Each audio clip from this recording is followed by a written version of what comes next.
बिस्मिल्लाहिर्रहमानिर्रहीम। अस्सलाम वालेकुम। आज मेरी तबीयत ज़रा सी ख़राब हुई तो मेरी सास कहने लगी, चलो बेटी तुम्हें डॉक्टर के पास ले चलो। लगता है कि तुम्हें डॉक्टर के पास जाने की सख्त ज़रूरत है। अम्मी के कहने पर मैं तैयार हो गई।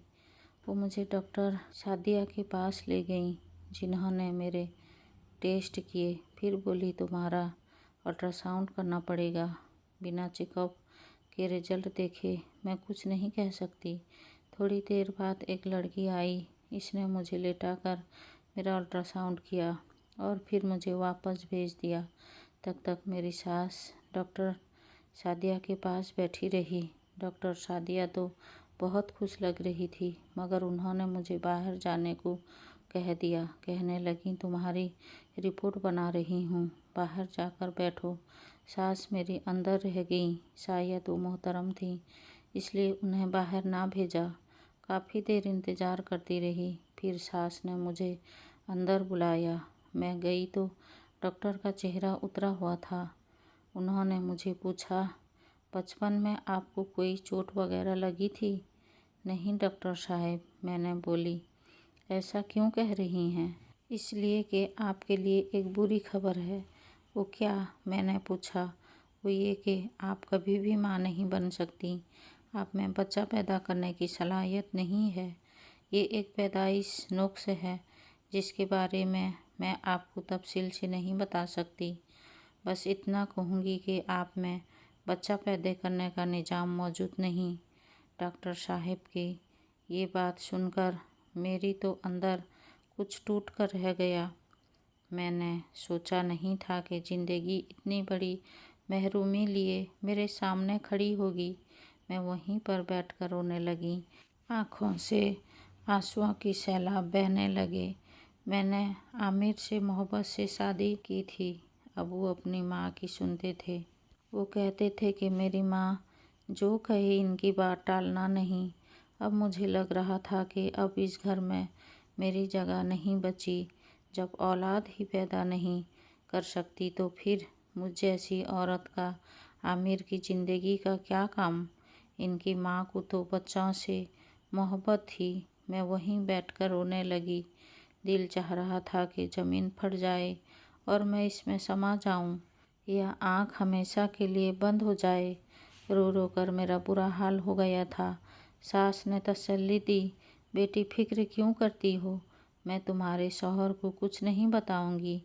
सास के इस रवैये पर मैं हैरान रह गई। वैसे तो वो बहुत कड़क औरत थी, मगर आज इनका रवैया हमदर्दाना था। फिर कुछ वक्फे के बाद बोली, बेटी अगर तुम कहो तो मैं तुम्हें फरीदा बेगम के पास ले जाऊंगी। जानती हो फरीदा के पास जितने भी 5 लोग आते हैं, इनके साथ कोई ना कोई मसला होता है। बच्चे पैदा ना कर सके या फिर बच्चे मरे हुए पैदा हों, फरीदा की दवाई से सब ठीक हो जाता है। वो सिर्फ 7 गोलियां देती है बेटी, और इसके बाद मानो तुम्हारे घर में खुशखबरी पक्की। ये डॉक्टर लोग तो झूठ बोलते हैं। इनको तो बस अपना पैसा कमाना है।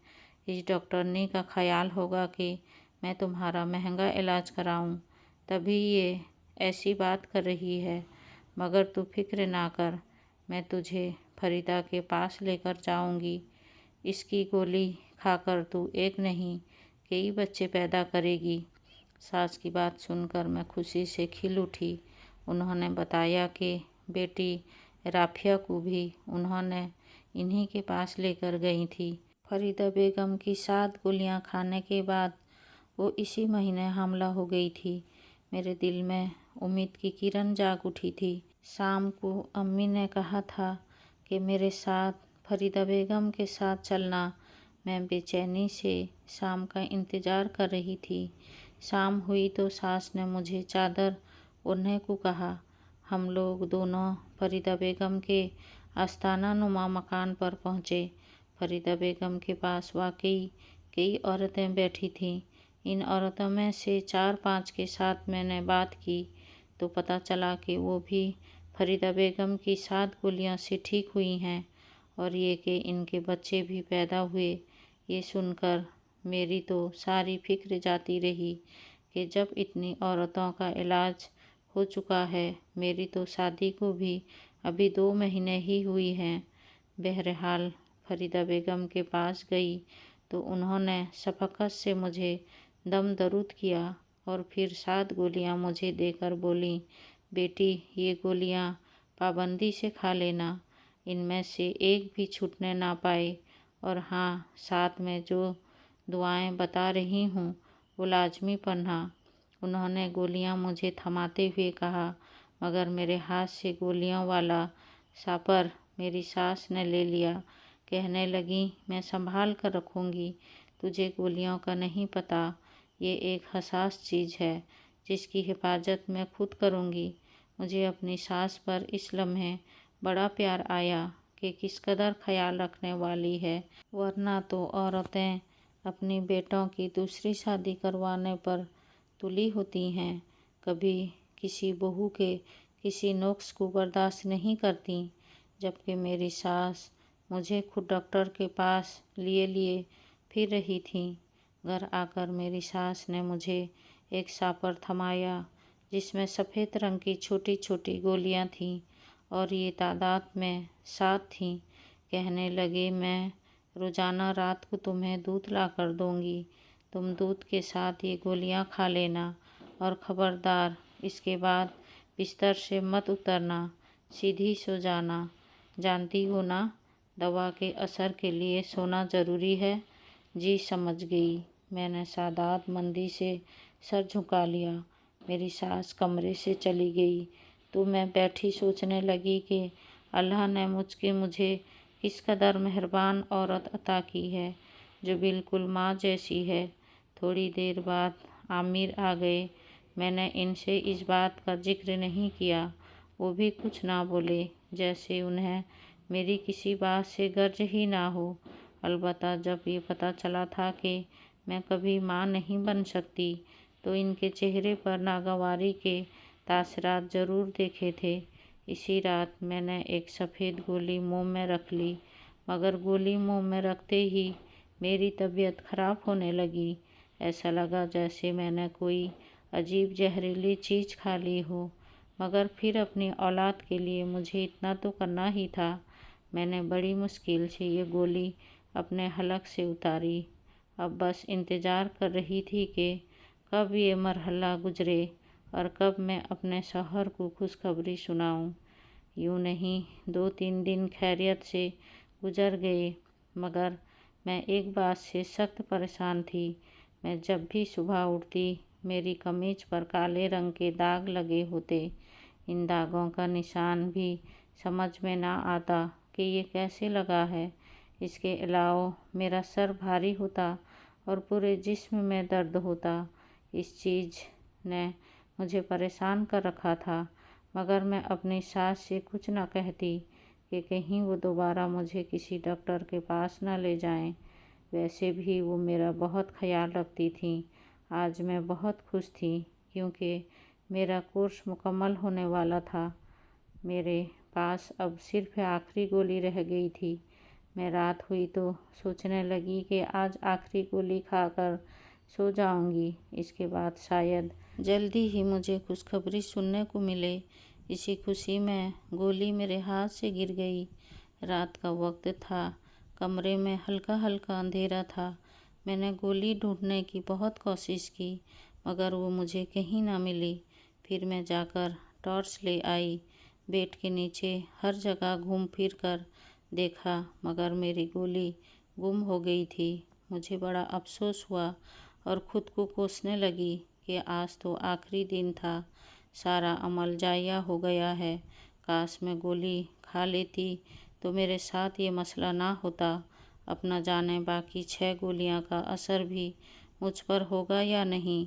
फिर सोचने लगी, फरीदा बेगम कौन से दूर हैं, अभी वक्त ज़्यादा नहीं गुजरा। फजर के वक्त मुँह अंधेरे ही इनके घर चली जाऊंगी। गांव के लोग तो सुबह सवेरे उठ जाते हैं, सुबह सवेरे ही इनसे गोली ले लूँगी तो बाकियों का असर जाया नहीं जाएगा। यही सोचकर मैं सोने की कोशिश करने लगी कि सुबह जल्दी उठूँगी, तो सुबह ही फरीदा बेगम के पास पहुंच जाऊंगी, मगर इसकी नौबत नहीं आई।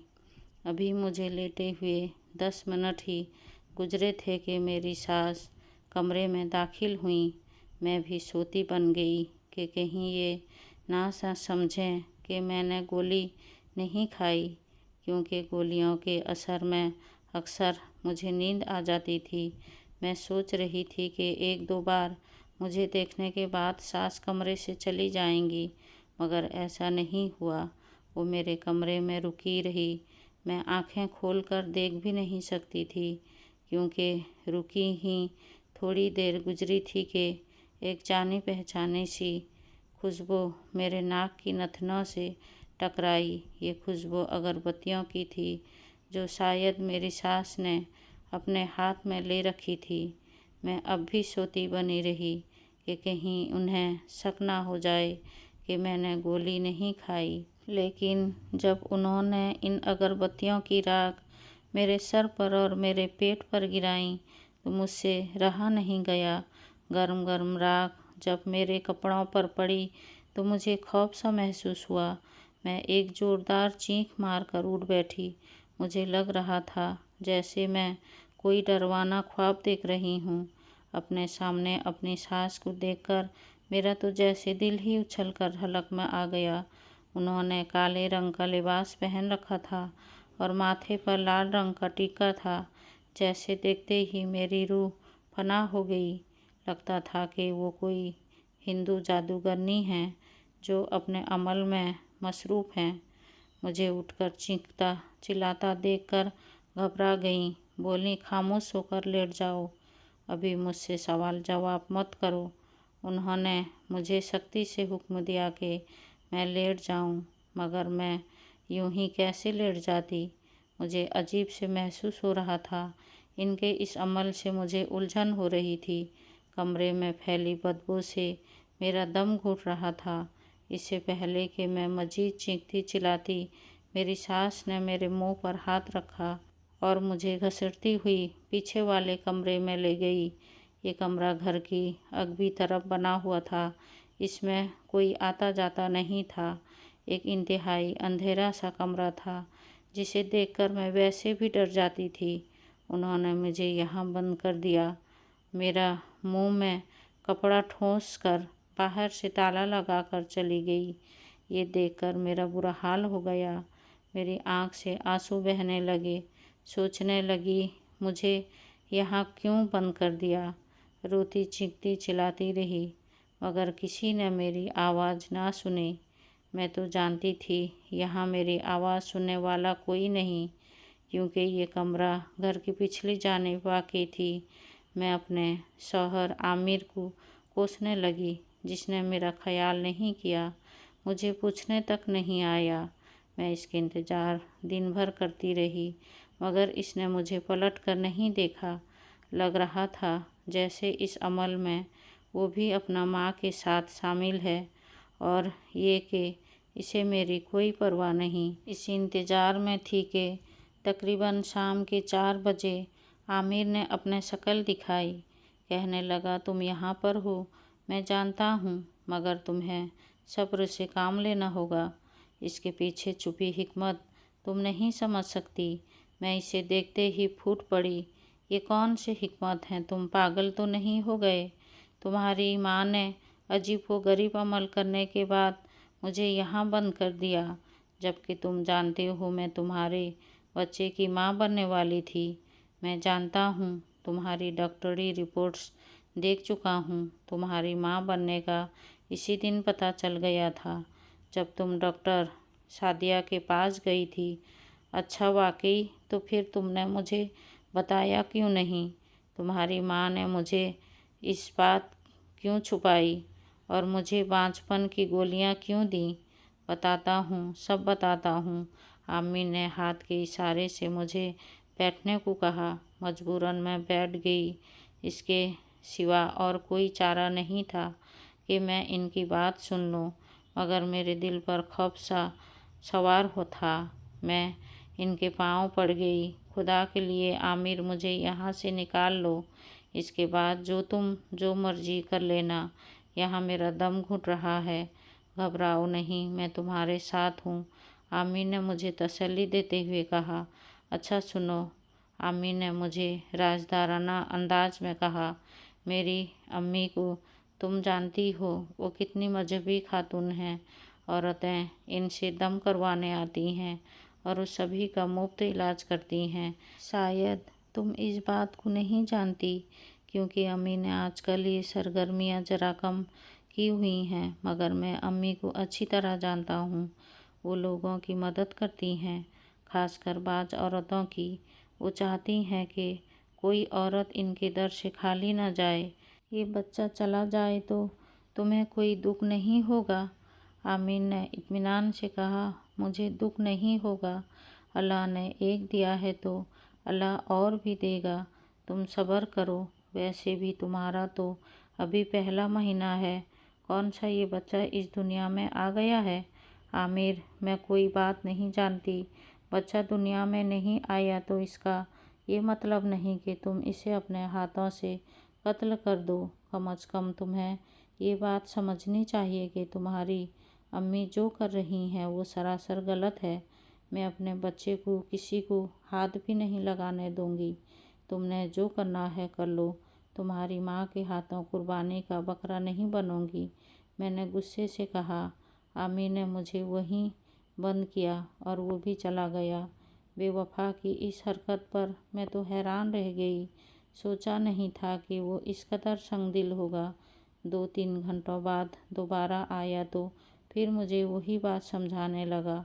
बोला, अम्मा को अमल करने दो, वो सब लोगों की भलाई के लिए कर रही है। इसके बाद तुम जो चाहो करो, मैं तुम्हारी हर बात मानूंगा, लेकिन खुदा के लिए मुझे अम्मा के सामने शर्मिंदा मत करो। आमिर ने मेरे आगे हाथ जोड़ दिए, मगर औलाद की मोहब्बत औरत के लिए सबसे बढ़कर होती है। आमिर, तुम जो मर्जी कहो, मैं औलाद का गला नहीं घोट सकती। अपनी माँ से कह दो कि जब तक मैं ज़िंदा हूँ इसे ये अमल नहीं करने दूँगी। मैं गुस्से में दाढ़ी।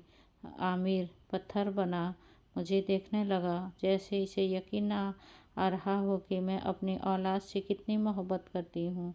इसके चेहरे पर नदामत नज़र आ रही थी। जैसे फरीदा बेगम है ना, वैसा ही बनना चाहती हैं, और इसके लिए इनको एक अमल करने की ज़रूरत है।